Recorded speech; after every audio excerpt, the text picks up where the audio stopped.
Nouvelle fois, Paris, capitale européenne des cryptos, c'est le THCC, c'est ça le nom de cette conférence, l'Ethereum Community Conference qui a lieu en ce moment. Exactement, Paris aux couleurs du Web3 et des cryptos. Si vous baladez autour de Maison de la Mutualité à Paris, que vous voyez des gens avec des t-shirts ou des casquettes à l'effigie des pros les cryptos que vous connaissez, faut pas vous étonner, hein. Donc c'est ETHCC. Ça va les réveiller là, dans le 5e arrondissement, on est au cœur du 5e. Ça bouffe pas mal. Ça va leur faire bizarre. Là. C'est marrant de voir des gens passer avec des t-shirts Polygon ou Ethereum.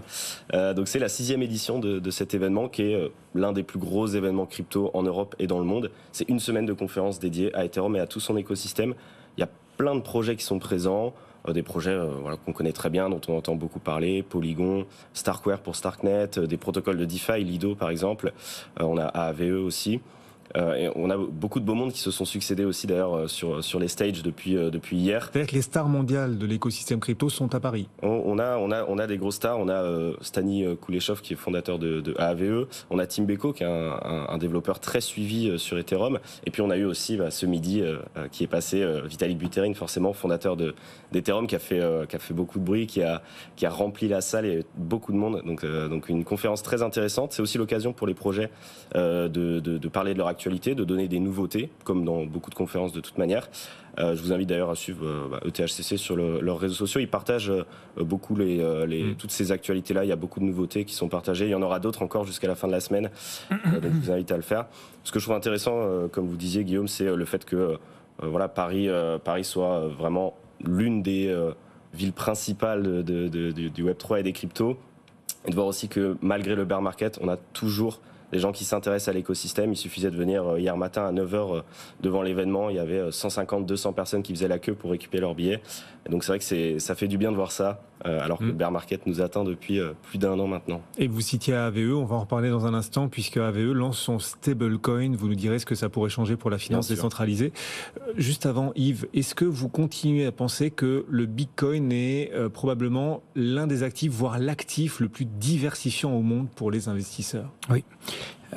Effectivement, dans la thèse d'investissement, tu as écrit Tobam sur le Bitcoin. Un des grands attraits du Bitcoin pour nous, c'est son pouvoir diversifiant. Alors, la diversification, ça se mesure avec une corrélation. Et on s'est fait opposer assez souvent ces derniers mois, et surtout l'année dernière, le fait que le Bitcoin était fortement corrélé au Nasdaq. Alors moi je suis statisticien de formation et j'ai coutume de dire que quand on a fait de la statistique de manière sérieuse, la première chose qu'on apprend, c'est qu'on ne parle jamais d'une statistique sans parler de sa significativité. Même aujourd'hui, quand vous voyez la météo à la télévision, on vous parle de la probabilité, on vous fait des prévisions, puis après on vous donne un intervalle d'incertitude. En fait, ce qui ressort de la corrélation du Bitcoin, par exemple, au Nasdaq, c'est qu'elle est extrêmement instable. Si on se met à jouer à pile ou face tous les deux, à un moment donné je vais tirer 5 fois pile, vous allez tirer 5 fois pile, et notre corrélation sera parfaite, mais elle ne sera pas significative. Okay, en fait, des corrélations à zéro, ça n'existe pas. Il y a des corrélations qui sont stables ou instables. Et en fait, comment va s'exprimer un statisticien? Il va dire la corrélation entre le Bitcoin et le Nasdaq est non significativement non nulle.